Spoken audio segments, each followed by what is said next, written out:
Hello students, I am glad to meet you through this lecture, and yesterday we have seen about 5th unit human population and environment. So what about the population density, then we have seen about the variation of population among different nations. Then based on age structure we have seen three things: pyramid shaped, bell shaped and urn shaped. Then we have seen about population explosion and we have seen what are the causes and effects of population explosion. Then we have seen about family welfare program. So family welfare program should be conducted in developing countries or the less developed countries so that they can maintain the population growth. And for today's lecture, we are going to see about family planning program, then environment and human health, what is NIMBY syndrome and human rights. So coming to the family planning program, family planning program, see, this is one of the family welfare program, and all of us have heard about this one, family planning program. So it is the educational, comprehensive, medical or social activity which enable individuals, including minors, to determine freely the number and spacing of their children and to select the means by which this may be achieved. So family planning program, it reduces the number of birth of children, and it's an educational and comprehensive medical social activity. So India was the first country in the world to establish a government family planning program in 1952. So we should be happy that our country India was the first country in the world to establish government family planning program, and that too started in the year 1952. So we know that government pays some incentives for the families who decide to do this family planning program. So we can expect a stable population growth in the coming years. Now, what are the objectives of family planning program?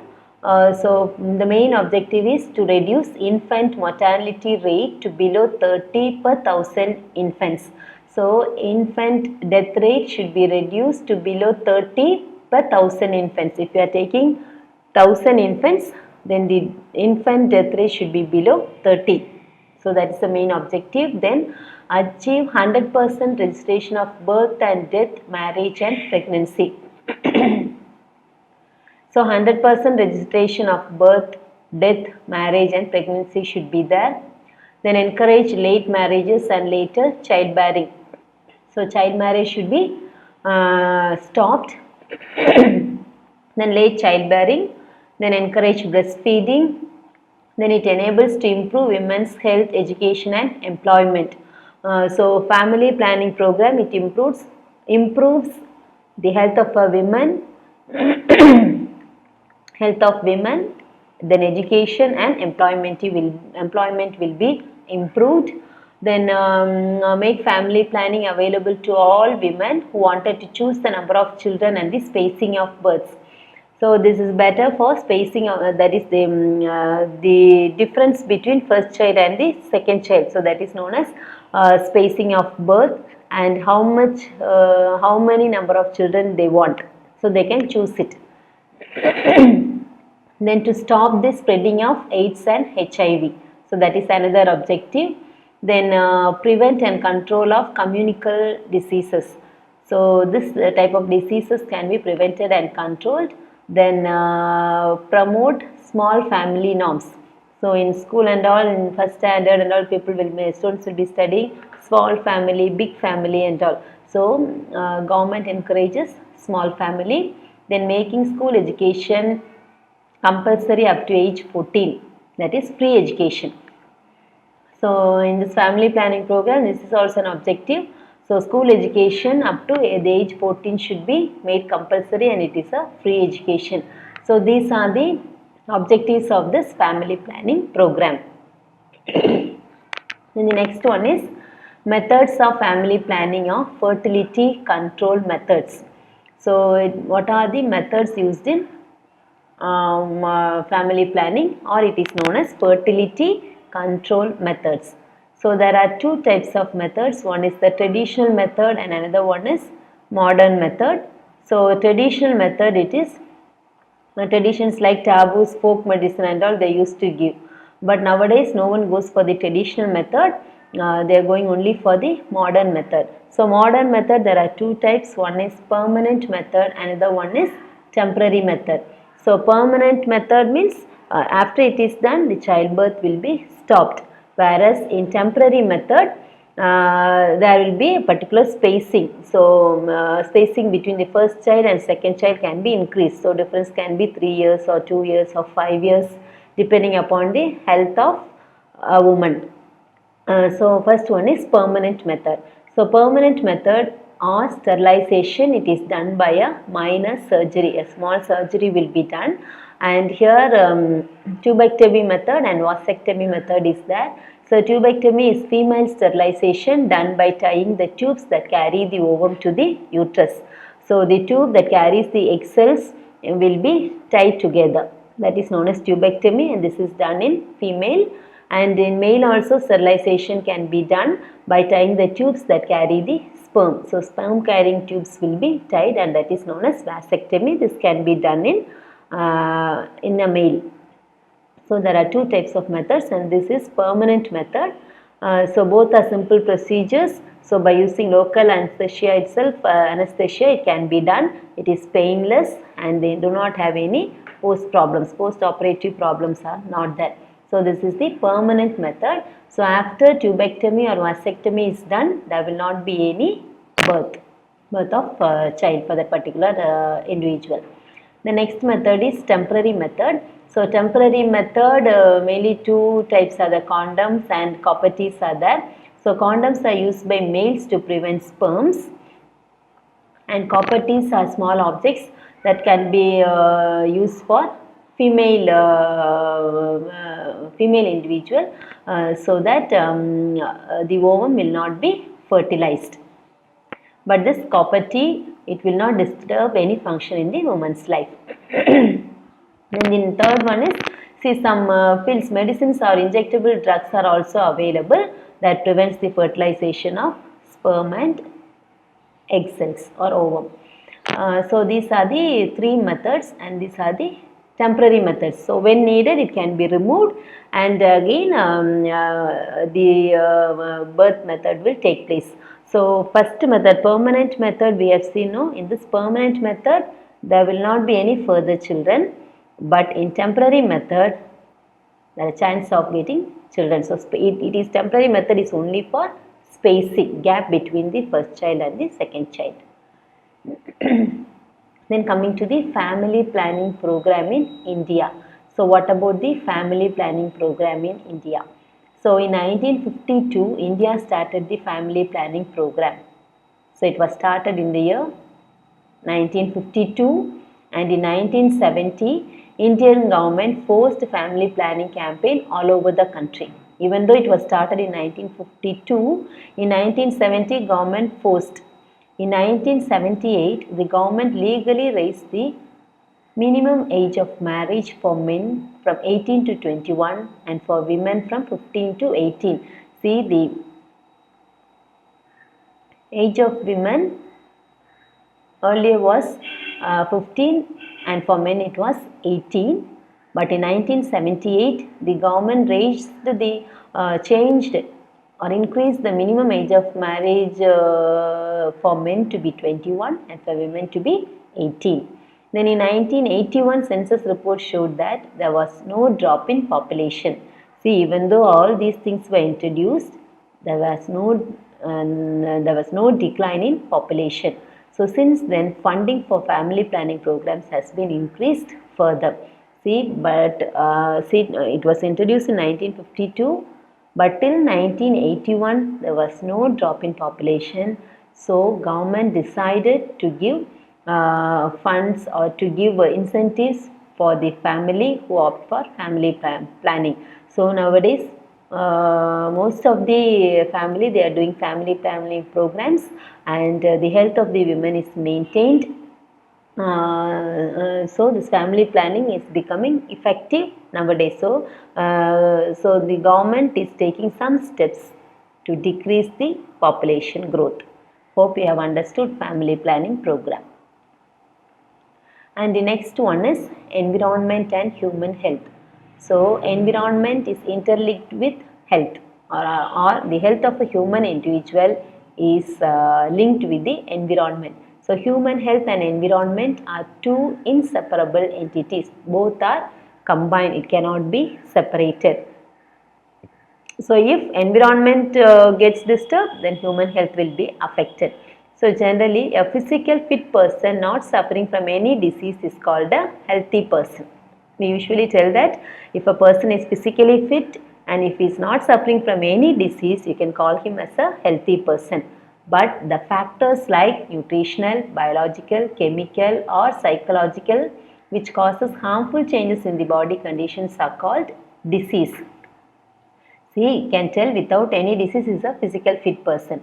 But if there is a nutritional change, biological change or chemical change or physical change, then it will cause some changes in the body condition, and that change is called disease. So what are the factors influencing human health? So human health is influenced by all these factors. So nutritional factors. So if proper nutrition is not given or not it is not taken, it leads to a disease or the health will be affected. Then biological factors.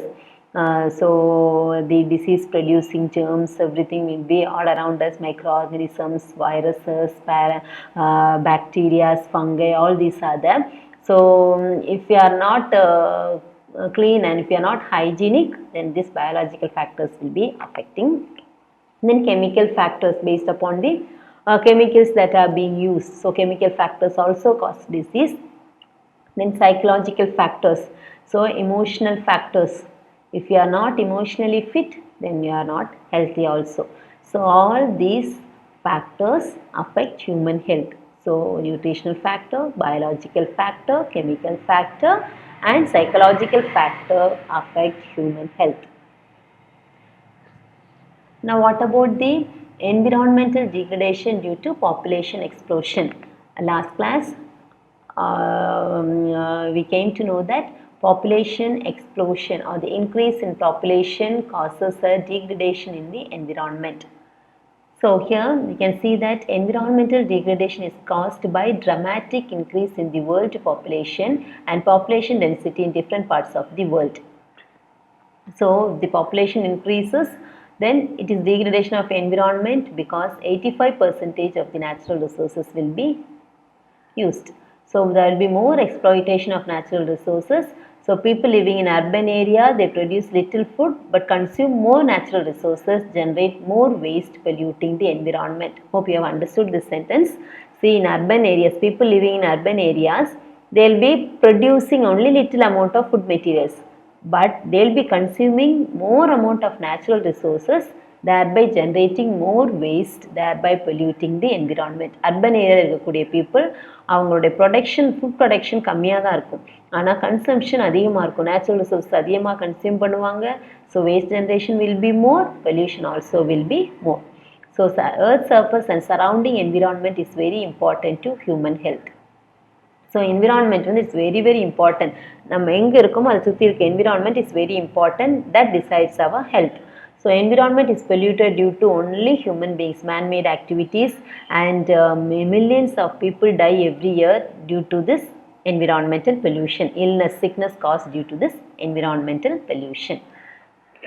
So now we can see about the important hazards and their health effects, or how the environment is deteriorated based on environment is deteriorated.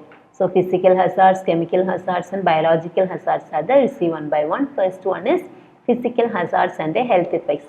So physical hazards, radioactive radiation or UV radiation, global warming, noise, all these are physical hazards. So radioactive radiations, it affects the cells in the body, then it affects the function of glands and organs, then it produces cancer. UV radiation produces skin cancer. Then global warming means temperature is more, so temperature increase in temperature cause famine and mortality. Then noise, so if the noise is very painful, or noise it is painful means it is irreparable damage to human ear. See, during Diwali time, cracker sound or bus noise or some engines noise will be more. In factories, some of the machines, if it is not properly oiled, it produces a huge noise. So noise affects the human ear. So these are the physical hazards and their health effects. So either our cells will be affected, or we will be suffering from cancer, or there will be famine, death will be there, then damage to some of our organs. The next one is chemical hazards and their health effects. So chemical hazards, so chemicals introduced into the environment by anthropogenic activities. Anthropogenic means man-made activities. See, first one is combustion of fossil fuels. So fossil fuels like coal and petroleum, when it is burnt, it liberates oxides of carbon, nitrogen and sulfur, and particulate matter also will be there. So it causes asthma, bronchitis and other lung diseases. Mainly this type of oxides, it causes lung diseases.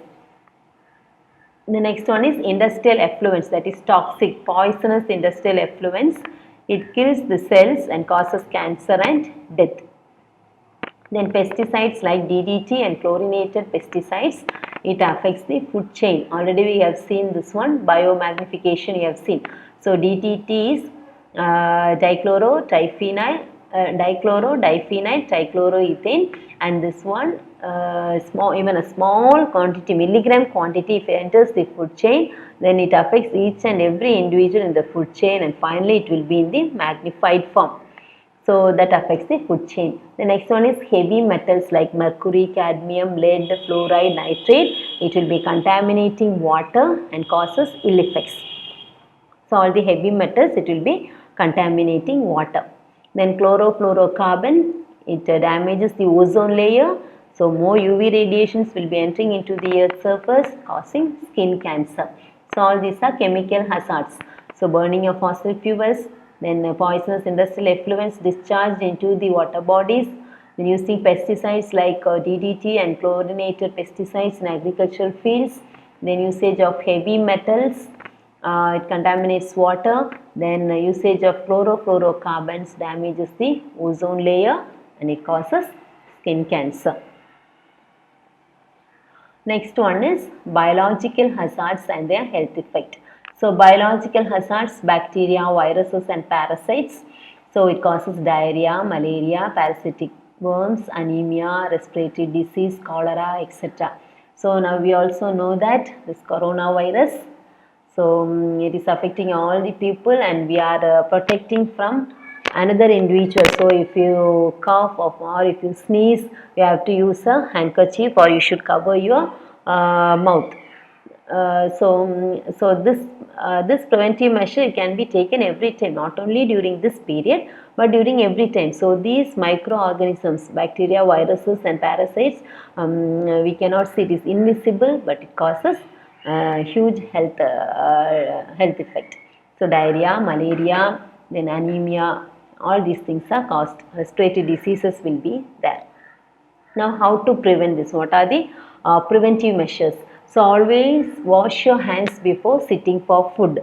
So how many of us wash our hands before eating? See, nowadays every 20 minutes you have to wash your hands with sanitizer and soap.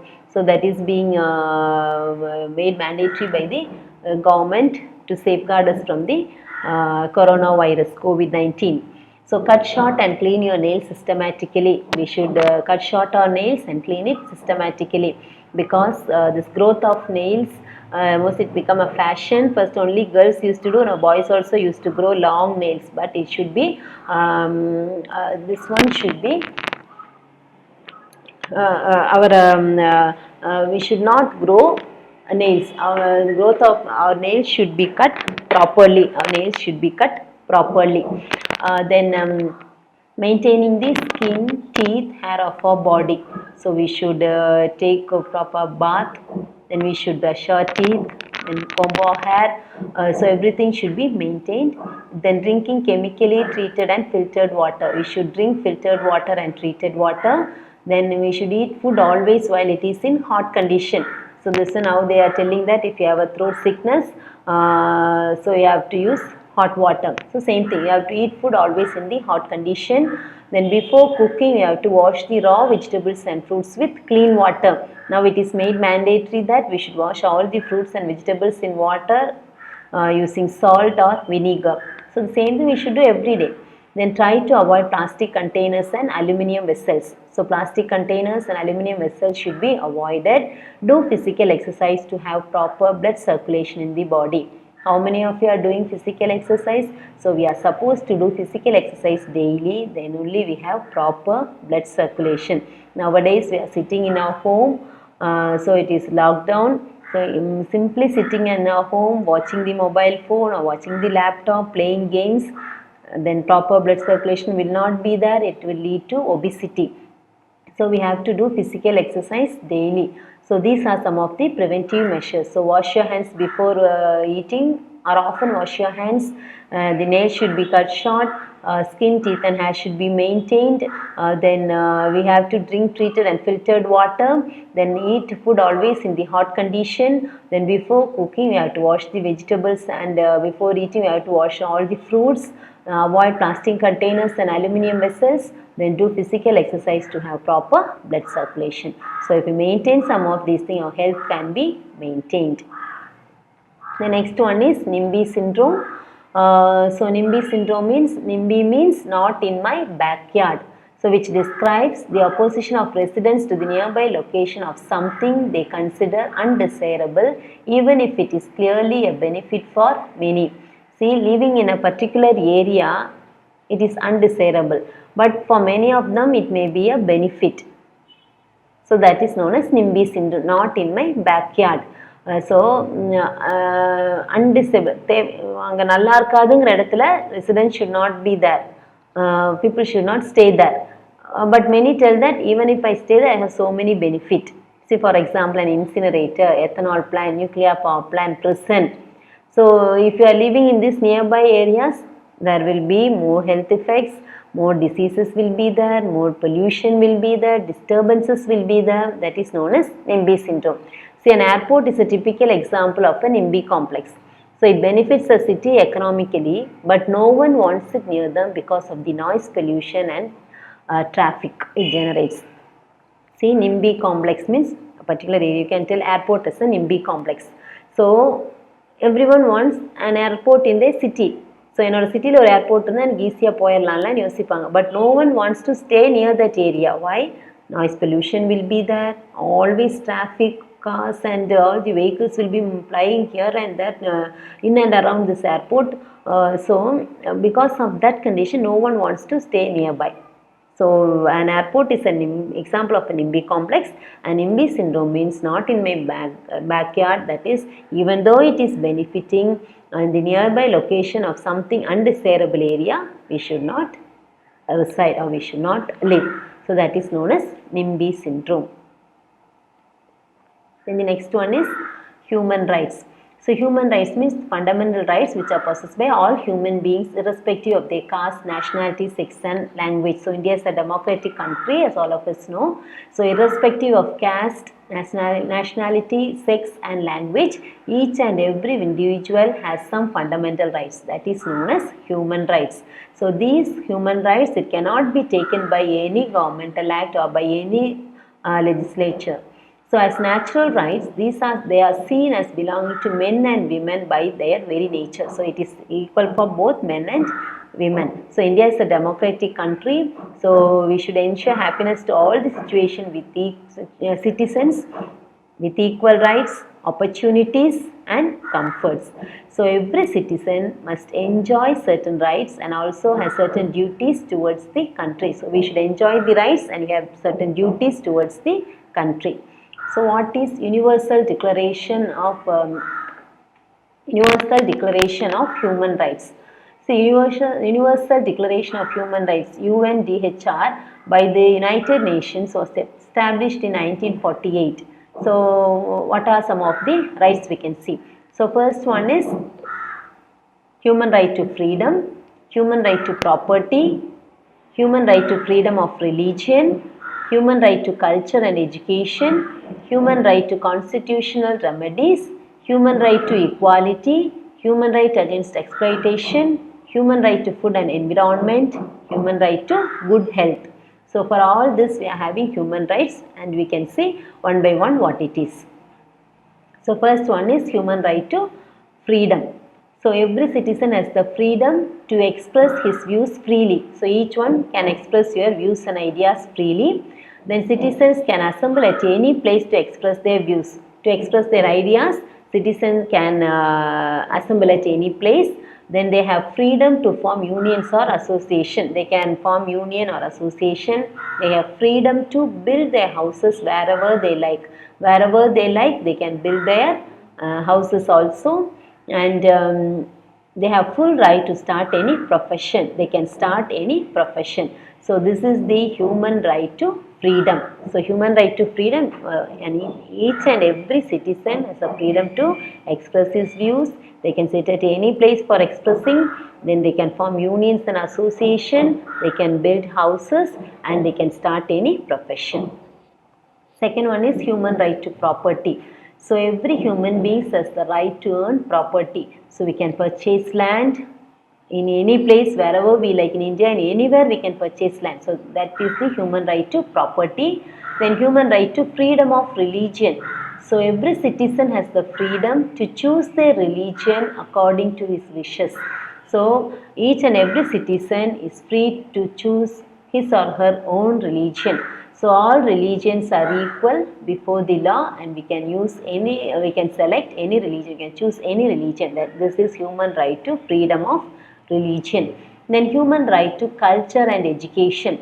So all the citizens, they have equal rights both in culture and education. The minority communities like Christians, Muslims have their own rights to conserve the culture, language, and to establish education institutions of their own choice. So minority communities means Christians, Muslims, so they have a right to conserve their culture, language, so they can establish their education institutions of their choice. So this is human right to culture and education. The next is human right to constitutional remedies. So if a citizen is denied of any of these fundamental rights, he or she can go to the court for protection. So the court has the power to protect the basic rights of citizen. So if a fundamental right is being denied, means we can go to the court for protection. So court will provide the proper protection for the basic rights. So this is human right to constitutional remedies. Then human right to equality. So all citizens are equal before the law. There is no discrimination on grounds of religion, caste, sex, or place of birth. All are given equal opportunity for employment. So before the law, all the citizens are equal. There is no discrimination based on religion, caste, sex, or place of birth. So all are given equal priority for employment or equal opportunity for employment. This is human right to equality. Then human right against exploitation. So children should not be employed as laborers. So child labor should not be employed. So every citizen has the right to fight against exploitation. So exploitation means, one example is child labor. So every citizen has the right to fight against it. That is human right against exploitation. The next is human right to food and environment. So all are having the right to get sufficient healthy food, safe drinking water, and healthy environment. So we have the right to have sufficient healthy food, safe drinking water, and healthy environment. Then human right to good health. So all human beings have the right to have good physical and mental health. So we have the right to have good and physical and mental health. So we have seen various rights. So human right to freedom, the right to property, human right to freedom of religion, human right to culture and education, human right to constitutional remedies, then human right to equality, human right against exploitation, human right to food and environment, and human right to good health. So these are the different human rights. Now coming to the Indian Constitution, what does our Indian Constitution tell?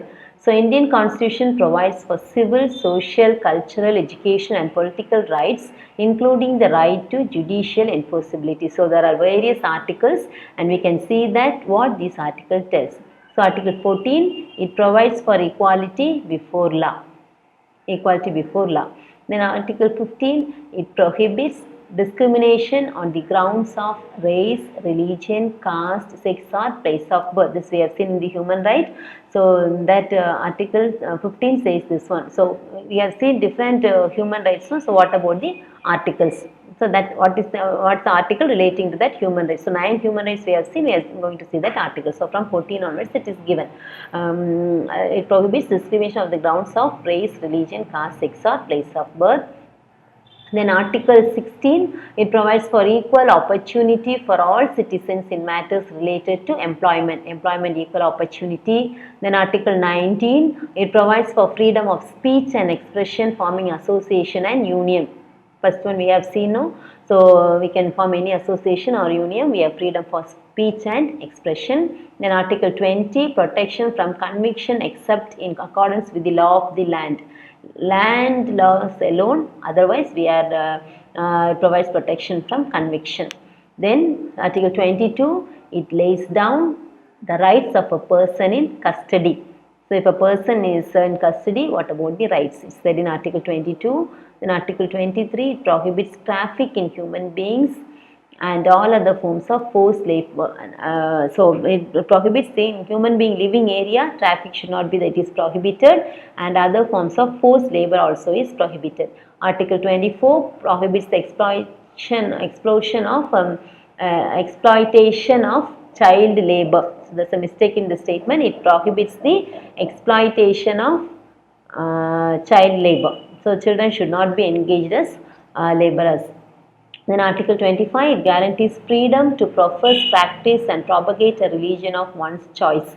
So we can profess, practice and propagate a religion of our own choice. It is Article number 25 in the Indian Constitution. And Article number 26 is, it authorizes the right to establish and maintain charitable and religious institutions. So we can establish and we can maintain charitable and religious institution based on Article 26. Then Article 27, it prohibits compulsion to pay any tax meant for promotion of any religion. See, for promoting any religion, there is no need to pay any tax. So it prohibits compulsion to pay any tax meant for promotion of any religion. Then Article 28, it guarantees the secular character of instruction in educational institutions. So in educational institution, all students from all community can be admitted. So secular character of instruction in educational institutions. Then Article 29, it guarantees to the minorities the right to conserve their language. So human rights we have seen, minorities have their own right to conserve and establish their language. Then Article 30, it guarantees the right of linguistic minority and religions to establish and administer education institutions. Say education institution, minority institutions are there. Then minority institution is two types of minority, linguistic minority or religious minority. Linguistic minority means based on language and religious minority based on religion. So individual or human beings have the right to establish such type of educational institutions. Then Article 32 tells about the right to constitutional remedies for the enforcement of fundamental rights by appropriate proceeding in the Supreme Court of India. So it tells the right to constitutional remedies. So for the enforcement of fundamental rights by appropriate proceeding in the Supreme Court of India. If you are not protected by any of this, or if our human rights are not being protected, or if it is being violated, then each individual has the fundamental right to approach to the court. So we can approach the court and we can tell what is the problem, and they will take necessary remedies. So these are the articles which are related to the different human rights. We have seen so many human rights. Based on that, in our institution. What about the article stating that human rights that we have seen? Hope you have understood this one. So today we have seen about family planning programs we have seen. Then what about the environment and human health? Both are related, both cannot be separated. So we have seen what about the physical hazards, chemical hazards and biological hazards. Then we have seen about the NIMBY syndrome, and finally we have seen about human rights. So human rights is an important question, family planning program also important question. So these articles and human rights you have to learn, and you have to write it in the same way. This article and all the same sentence should be used, then only you will be given full marks. So study this one carefully, and you understand, and then you study. So article 26 means what does it say? Article 16 what does it say? Article 19 what does it say? So accordingly you should have your number, you should have it in your mind, and accordingly you write the answers for this type of questions. So thank you. You are free to contact through this number. Thank you.